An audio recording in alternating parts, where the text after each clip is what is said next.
A pak jsem dostal nápad, že si půjdu zaběhat.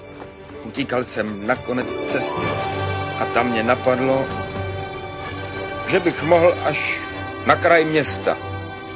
I prezident Carter pocítil vyčerpanost Horka. Pak jsem si řekl, že bych mohl běžet přes celý okres.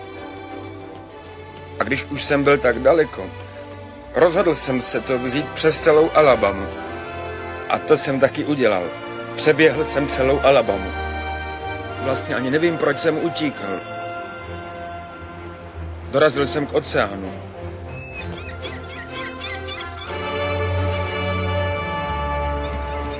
Řekl jsem si, že když už jsem tak daleko, otočím se a poběžím dál.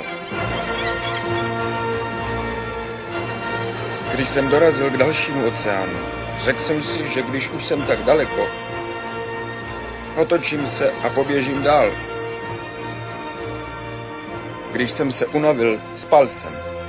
Když jsem měl hlad, jedl jsem. Když se mi chtělo, chápete, šel jsem. A to jste stále utíkal? Charles Cooper nám poví víc. Už po čtvrté se Forrest Gump, zahradník s Green Bow v Alabamě, chystá na svém běhu Amerikou překročit řeku Mississippi. To snad ne. Pane, proč běháte? Za co běháte? Běháte za světový mír? Běháte za ženská práva? Podporujete bezdomovce? Za zvířata? Lidi nevěřili, že by někdo mohl běhat jen tak, bez zvláštního důvodu. Chtělo se mi běhat. Zkrátka se mi chtělo. Jste to vy? Opravdu jste to vy? Nevím sice proč, ale zřejmě mě lidi nějak chápali. Díky vám mi spustil v hlavě alarm, víte? Řekl jsem si, ten člověk ví, co dělá. Konečně někdo, kdo ví, jak na to, konečně zná někdo odpověď. Já poběžím s vámi, pane Gumpe. A měl jsem společnost. Brzy jsem měl další společnost. A pak se přidávali další lidé. Někdo mi později řekl, že jsem dával lidem naději. Nevím, jestli to tak vážně bylo, ale některý z těch lidí mě žádali o radu. Hej, příteli, poslyšte, nemohl byste mi poradit? Vymýšlím slogany na auta a potřebuju něco skvělého. Vy jste inspiroval velkou řadu lidí, tak jsem si říkal, že mi třeba pomůžete. Šlápl jste právě teď do děsivého hovna. To bejvá. Bejvá? Hovno? Někdy. O několik let později jsem se dozvěděl, že ten člověk vymyslel slogan a vydělal na něm moc peněz. Jednou jsem běžel a přidal se ke mně někdo, kdo prodělal na výrobě triček. Chtěl teď na ně dát můj obličej, ale malovat neuměl. Fotoaparát taky neměl. Vemte si tohle, o tu barvu stejně nikdo nestojí.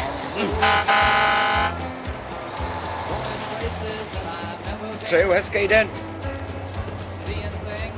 O pár let později jsem zjistil, že ten muž přišel s nápadem na tričko a vydělal na tom moc peněz.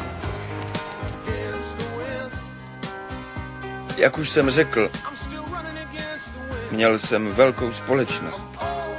Máma říkala, že člověk musí odložit minulost a pak zase může jít dál.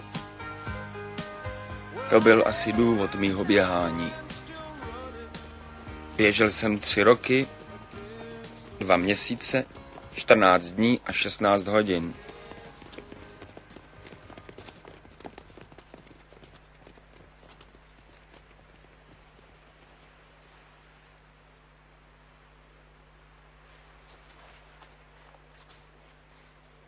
Ticho, on něco řekne.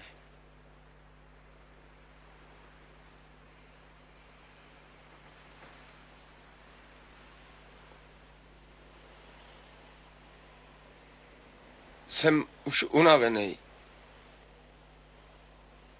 Tak jdu lidi domů.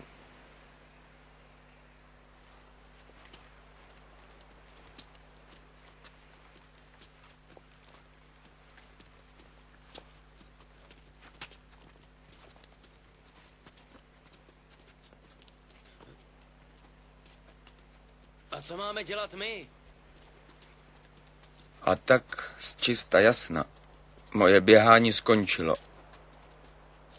Vrátil jsem se domů. Před malou chvíli, když prezident Reagan opouštěl washingtonský hotel Hill, spálil 5 nebo 6 ran. Prezident byl zasažen do hrudi a útočníka zneškodnila bezpečnostní služba. Vyzvedla jsem poštu. Najednou úplně z nenadání jsem dostal dopis od Jenny, abych ji přišel navštívit do Savany. No a proto jsem taky tady. Viděla mě běhat v televizi. Mám přijet 9 autobusem na Richmond Street, vystoupit a pak jeden blok doleva na 1947 Henry Street. Apartmán 4.